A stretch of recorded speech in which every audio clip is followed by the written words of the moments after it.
Olá, boa noite. O presidente eleito Jair Bolsonaro anuncia que vai manter Wagner Rosário como ministro da Controladoria Geral da União. Ministro do STF, Edson Fachin, pede à PGR para opinar sobre novo pedido de liberdade de Lula. E nesta edição do União Brasil, 20 de novembro de 2018, você vai ver também. Leve redução na hora de abastecer. A ANP diz que gasolina ficou 0,9% mais barata. Agora é que são elas. Cresce o número de mulheres empreendedoras. Os negócios liderados por elas sobrevivem mais em tempos de crise econômica. Começa a 5ª edição da Semana do Bebê e a Semana Nacional do Doador de Sangue. Para fazer parte desta corrente de solidariedade que é doar sangue, doar vida, basta ter entre 16 a 69 anos. E tem ainda, ações em Fortaleza reverenciam o Dia da Consciência Negra.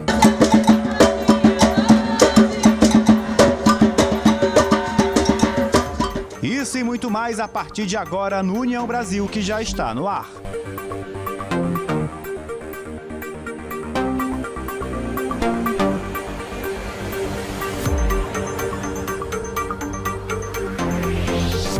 O presidente eleito Jair Bolsonaro, do PSL, anunciou nesta terça-feira o nome do deputado Luiz Henrique Mandetta, do Democratas do Mato Grosso do Sul, como ministro da Saúde. O anúncio foi feito pelo Twitter após encontro de Bolsonaro com representantes das Santa Casas e deputados da Frente Parlamentar da Saúde. Mandetta será o terceiro ministro do DEM do governo Bolsonaro. Além dele, já foram anunciados Onyx Lorenzoni, do Democratas do Rio Grande do Sul, para a Casa Civil, e Tereza Cristina, do Democratas do Mato Grosso do Sul, para a Agricultura. Médico e ex-secretário de Saúde de Campo Grande, Mandetta está no segundo mandato de deputado federal e não disputou as eleições deste ano. E o preço médio da gasolina no posto caiu quase 1%. De acordo com a Agência Nacional do Petróleo, o etanol e o diesel também registraram queda no preço.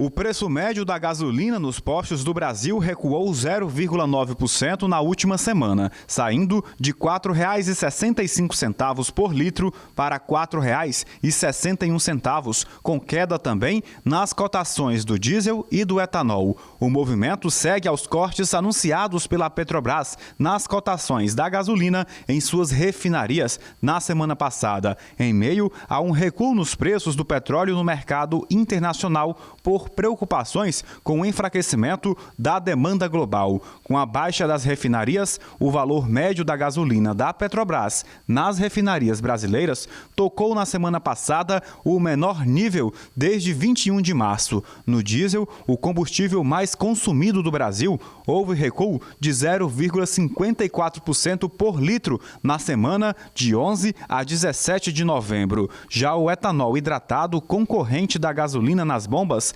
caiu 0,85% para R$ 2,92 por litro, saindo de R$ 2,95 na semana anterior, segundo os dados da Agência Nacional do Petróleo.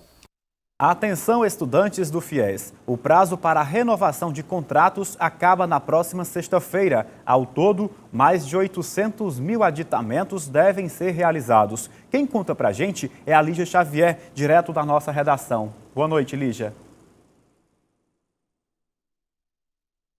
Boa noite, Miguel. Boa noite a todos. Estudantes beneficiados pelo Fundo de Financiamento Estudantil, conhecido como o FIES, têm até o dia 23, que é a próxima sexta-feira, para renovar os contratos. Aqueles que contrataram o FIES até 31 de dezembro de 2017 devem fazer o aditamento. Neste semestre, cerca de 890 mil contratos devem ser renovados, de acordo com o Fundo Nacional de Desenvolvimento da Educação. Os contratos do FIES precisam ser renovados todo semestre. O pedido de aditamento é inicialmente feito pelas instituições de ensino para depois as informações serem validadas pelos estudantes no sistema.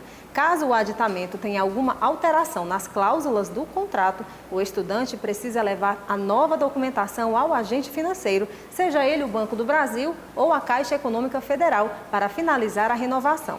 Já nos aditamentos simplificados, a renovação é formalizada a partir da validação do estudante no sistema.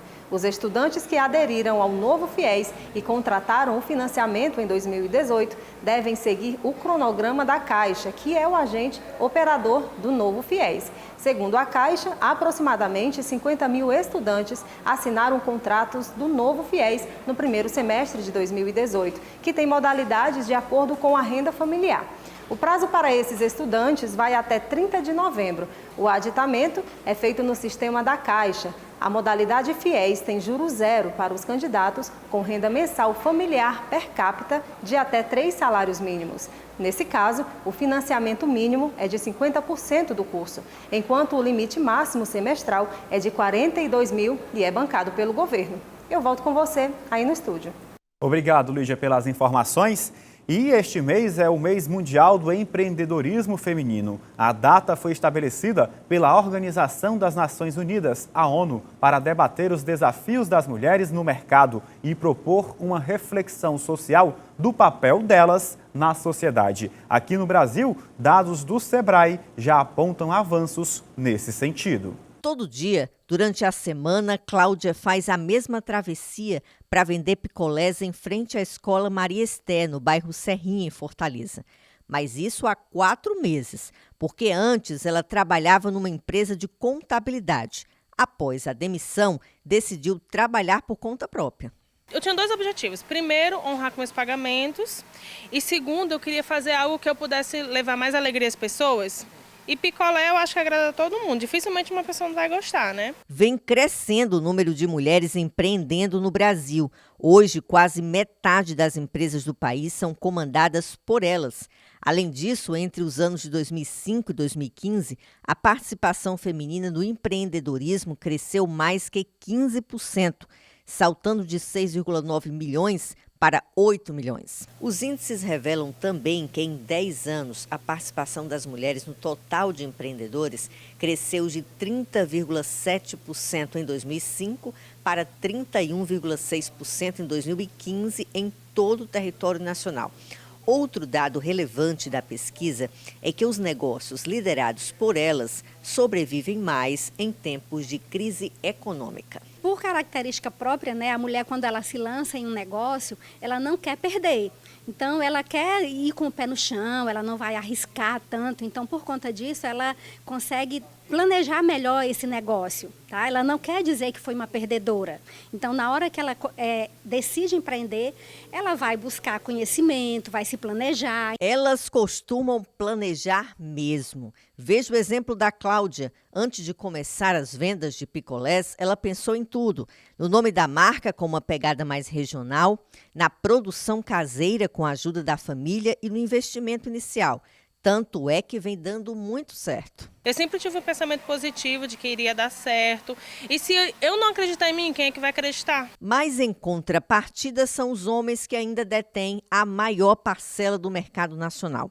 Eles são donos de 17 milhões de empresas e elas ainda precisam enfrentar os desafios do mercado e se virar nos 30 para dar conta de afazeres que vão além do mundo dos negócios. A dificuldade é a dificuldade básica, né? A mulher, pelas suas características mesmo, ela tem lá jornada dupla, tripla, às vezes, porque ela tem, além do negócio, ainda tem também que cuidar da casa. A maioria tem filhos, por exemplo, então tem que se dedicar à parte de ser mãe, dona de casa, mas também não pode desgrudar dos negócios. No próximo bloco do União Brasil, a pauta é política.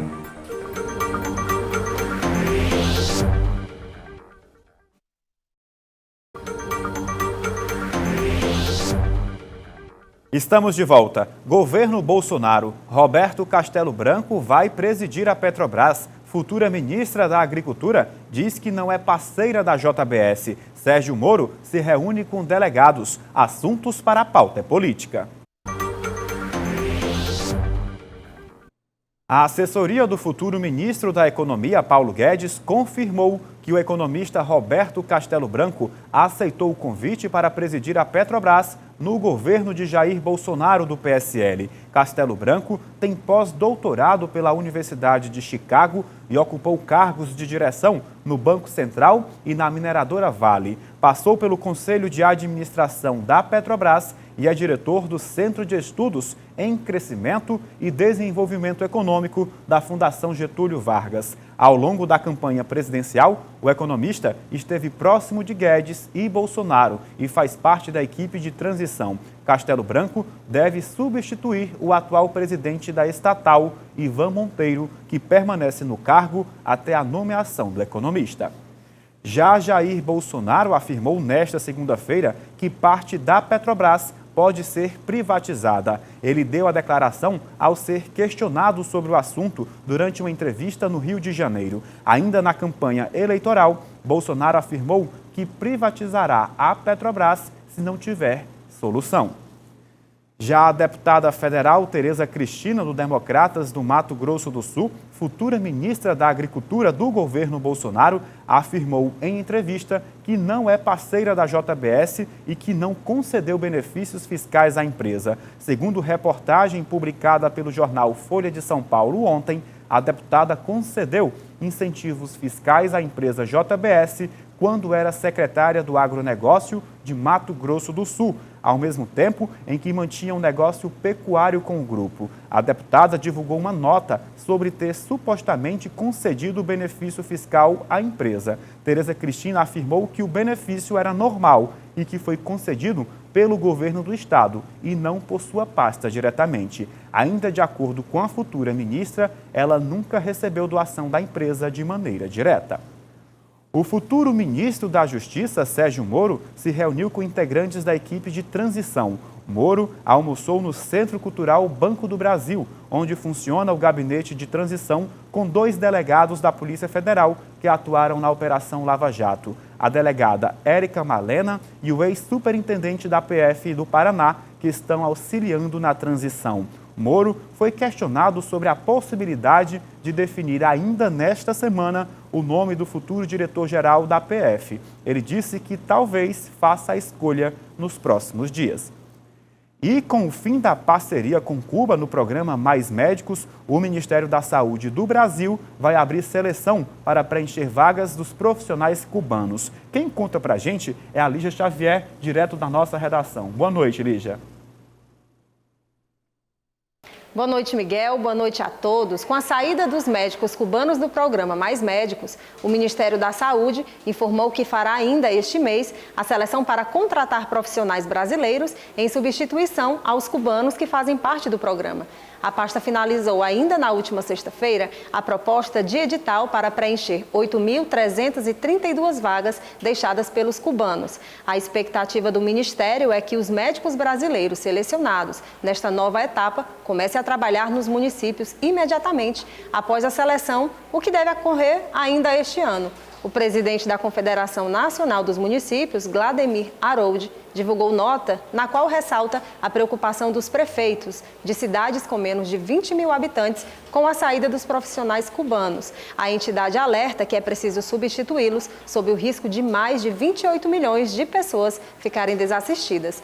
Com a saída dos cubanos do programa Mais Médicos, cerca de 600 municípios brasileiros podem ficar sem nenhum médico da rede pública a partir do dia 25 de dezembro, segundo o Conselho Nacional de Secretarias Municipais de Saúde. Cuba enviava profissionais para atuar no Brasil desde 2013, quando o programa foi criado durante o governo da ex-presidente Dilma Rousseff. Pouco mais da metade dos atuais 16 mil participantes dos Mais Médicos são de Cuba. Eu volto com você, Miguel. Obrigado, Lígia, pelas informações. E mudando de assunto, a violência no Ceará fez disparar em 400% o número de mortes de adolescentes do sexo feminino em 2017. O levantamento é do Comitê Cearense pela Prevenção de Homicídios na Adolescência. Uma pesquisa feita pelo Comitê Cearense pela Prevenção de Homicídios na Adolescência apontou que durante os 7 primeiros meses deste ano, mais de 500 jovens de ambos os sexos foram assassinados no estado. Desse total, 189 mortes aconteceram em Fortaleza. Ao todo, 14,9% das vítimas no estado são meninas e 21,6% são da capital, também do sexo feminino. O estudo considera adolescentes com idade entre 10 a 19 anos. O comitê tem trabalhado com 12 causas, são 12 evidências de por que existem tantas mortes nessa faixa etária de 10 a 19 anos. Essas mortes, elas são preveníveis, porque elas são previsíveis. A gente sabe o local onde, sobretudo, acontecem, qual é a faixa etária, qual é a classe social, são jovens negros das periferias urbanas os maiores atingidos por essa violência letal. Segundo dados da Secretaria de Segurança Pública do Ceará, de janeiro a julho do ano passado, 24 jovens do sexo feminino foram assassinadas no estado. Já este ano, durante o mesmo período, esse número aumentou para 77 mortes de garotas no estado. Um aumento expressivo de 220% desses assassinatos. Então isso para a gente é um dado muito alarmante, né? E o que nos chama atenção é um aumento também da morte de meninas dentro dessa totalidade de adolescentes. Hoje, por exemplo, 20% corresponde a meninas, né? Que era um grupo que não era tão afetado assim pela violência letal nos dados nacionais e nos dados do Estado. São vários motivos. A ausência de políticas para adolescentes, a evasão escolar, o aumento da circulação de armas de fogo, a falta de responsabilização adequada dos homicídios, a ausência de oportunidades de trabalho. Então, são várias camadas de causas. Para o deputado estadual pelo PSOL, Renato Roseno, é preciso fazer com que as políticas públicas cheguem a esses jovens que a cada ano são os que mais sofrem com a crise da segurança pública. Falta uma agenda específica de curto, médio e longo prazo, uma agenda que faça prevenção primária para todos, prevenção secundária para aqueles que estão mais vulneráveis à violência e prevenção terciária para aqueles que já estão engajados em dinâmicas de violência. No último bloco do União Brasil, um passeio bem diferente pela capital cearense, Fortaleza Bus é uma nova opção para o turismo.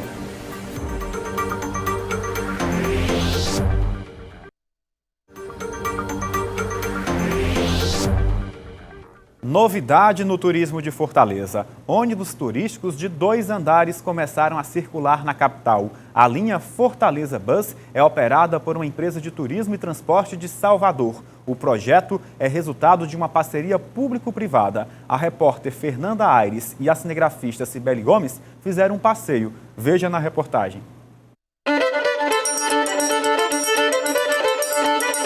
Pegamos o ônibus em um shopping da capital, no bairro Papicu. É uma das paradas do Fortaleza Bus. São 12 pontos de embarque e desembarque. Uma rota que começou a ser feita por 2 veículos de 2 andares. Fizemos nosso passeio na parte superior, ao ar livre, de onde se tem uma visão privilegiada, bem diferente do cenário de costume. Imagina só o quanto é bacana para quem visita nossa cidade. A gente vindo sem um passeio como esse, a gente não tem como ter uma ideia de como é a cidade, onde se localizam as coisas. E assim fica mais claro. Eu acho que a gente está procurando ter uma visão melhor, né, de todo o panorama da cidade. A gente ficava mais na outra região, daí essa vez a gente vai dar um passeio, um tour para conhecer a cidade. É interessante fazer essa proposta no ônibus. A gente nunca tinha andado. O giro na cidade dentro do veículo está sendo operado por uma empresa de turismo e transporte de Salvador, na modalidade de parceria público-privada, sem nenhum custo para a Prefeitura Municipal. Até mesmo a sinalização das paradas ficou por conta da empresa. O proprietário disse que a cidade só tem a ganhar com o equipamento. Esse é um serviço de transporte turístico de nível internacional. É o chamado Sightseeing, o Hop-on, Hop-off, o sistema embarque e desembarque, onde o usuário adquire um ticket para um dia de utilização ou para 2 dias de utilização, podendo desembarcar e embarcar em todos os pontos de paradas. São 12 atrativos turísticos em todo o roteiro, incluindo aí praias, a parte histórica, o centro da cidade.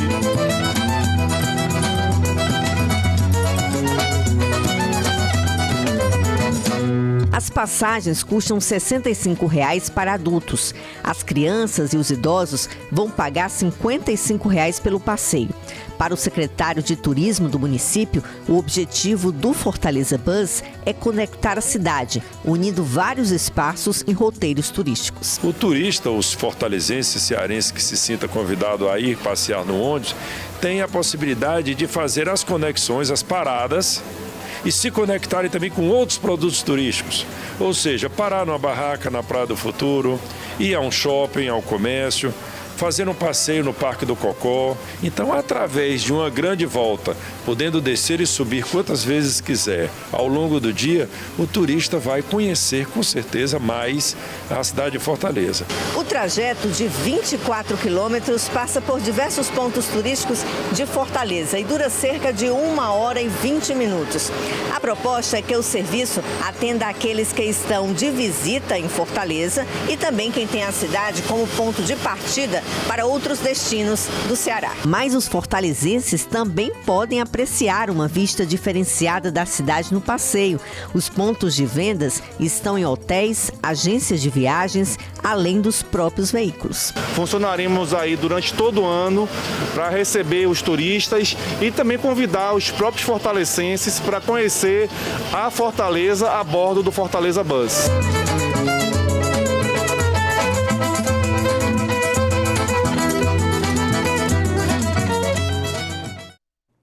Que beleza, hein? E vamos agora ao nosso giro pelo mundo. O submarino argentino que estava desaparecido há um ano foi localizado. A embarcação foi descoberta por uma empresa contratada pelo governo argentino. O Ara San Juan foi descoberto no Oceano Atlântico, a 600 quilômetros de onde mergulhou e a 800 metros de profundidade. O submarino da Marinha Argentina sumiu no dia 15 de novembro de 2017, com 44 tripulantes a bordo. 2 dias depois, a comunicação foi perdida. Hora antes, o comandante tinha alertado para falhas no submarino. Milhares de pessoas foram às ruas nas principais cidades do Haiti neste domingo. O protesto denuncia a corrupção e pede a demissão imediata do presidente Jovenel Moïse. A manifestação critica ainda o chefe de Estado por não cumprir promessas de campanha. Os protestos, que terminaram em violência, também mantêm pressão sobre o caso Petrocaribe. Durante 12 anos, o Haiti beneficiou do programa Petrocaribe, criado pelo ex-presidente venezuelano Hugo Chávez, que permitia a países da América Latina e do Caribe adquirir produtos petrolíferos a baixo custo e pagar durante 25 anos a uma taxa de juros de 1%. Mais de 280 mil pessoas participaram no último final de semana do protesto dos coletes amarelos contra o recorrente aumento do preço dos combustíveis na França. A mobilização ficou marcada pela morte de uma manifestante atropelada por uma condutora que entrou em pânico após o carro em que ela dirigia com a filha ter sido atacado por manifestantes. Mais de 2.000 pontos de protestos foram registrados. O balanço aponta também que pelo menos 227 pessoas ficaram feridas, incluindo 7 em estado grave, incluindo um policial. Ainda na França, mesmo com o fim da marcha dos coletes amarelos, os franceses voltaram às ruas nesta segunda-feira. O protesto está sendo aproveitado pelos partidos da oposição que pedem respostas do governo do presidente Emmanuel Macron. De acordo com a imprensa francesa, Emmanuel Macron continua irredutível. Os coletes amarelos é um movimento autônomo que cresceu nas redes sociais e que, pelo visto, promete continuar os protestos pela redução dos valores dos combustíveis no país. Já pensou se essa moda pega no Brasil? E vamos agora a outras notícias do Brasil e do mundo nas nossas imagens do dia. A juíza substituta Gabriela Hardt condenou o ex-diretor de serviços da Petrobras, Renato Duque, em uma ação da Lava Jato pelos crimes de corrupção passiva, lavagem de dinheiro e dissimulação de produto de crimes. Duque foi condenado a 3 anos e 4 meses. A pena inicial era de 6 anos e 8 meses, mas a juíza considerou a colaboração espontânea do ex-diretor da Petrobras. A sentença foi publicada no Sistema Eletrônico da Justiça Federal do Paraná. Esta é a primeira condenação de Gabriela desde que assumiu a 13ª Vara da Justiça Federal Paranaense. Ela ficará à frente dos processos da Lava Jato até que seja escolhido um novo juiz titular para a vaga do juiz Sérgio Moro. O narcotraficante Marcelo Fernando Pinheiro da Veiga, conhecido como Marcelo Piloto, foi transferido para a Penitenciária Federal de Catanduvas, no oeste do Paraná, na tarde desta segunda-feira. A decisão é do juiz Rafael Estrela Nóbrega, da Vara de Execuções Penais do Rio de Janeiro, e atendeu a pedido do secretário estadual de Segurança do Rio, general Richard Nunes. A autorização, em caráter liminar, fixa prazo inicial de 60 dias para a permanência de Piloto no Paraná. O narcotraficante brasileiro foi entregue às autoridades brasileiras nesta segunda, após ser expulso do Paraguai. Serviços de emergência vasculham os destroços carbonizados do pior incêndio florestal da história do estado norte-americano da Califórnia, buscando sinais das quase 1.000 pessoas que podem estar desaparecidas. O escritório do xerife do condado de Butte anunciou que os restos mortais de 77 pessoas foram recuperados e que o número de desaparecidos caiu de 1.276 para 993. Desde 8 de novembro, 2 pontos do estado estão sendo destruídos pelo fogo. Ondas enormes atingiram prédios e derrubaram varandas neste domingo nas Ilhas Canárias, na Espanha. Um vídeo mostra o momento em que as ondas batem contra um prédio de Tenerife e derrubam varandas nos andares mais baixos. Nesta foto, a dimensão da força das ondas. Segundo o jornal espanhol El País, os moradores foram forçados a deixar suas casas por causa da tempestade marítima, que afeta o arquipélago desde o último sábado, com ondas de até 6 metros. O governo das Canárias declarou situação de alerta. E fica por aqui a edição desta segunda-feira. A seguir tem a reapresentação do programa da Hora e logo mais às 21h30 tem a reprise do nosso telejornal. Para você do estado do Rio Grande do Norte, você fica agora com o jornal Aqui Notícias da TV União Natal. Até amanhã, União Brasil, informação além da notícia.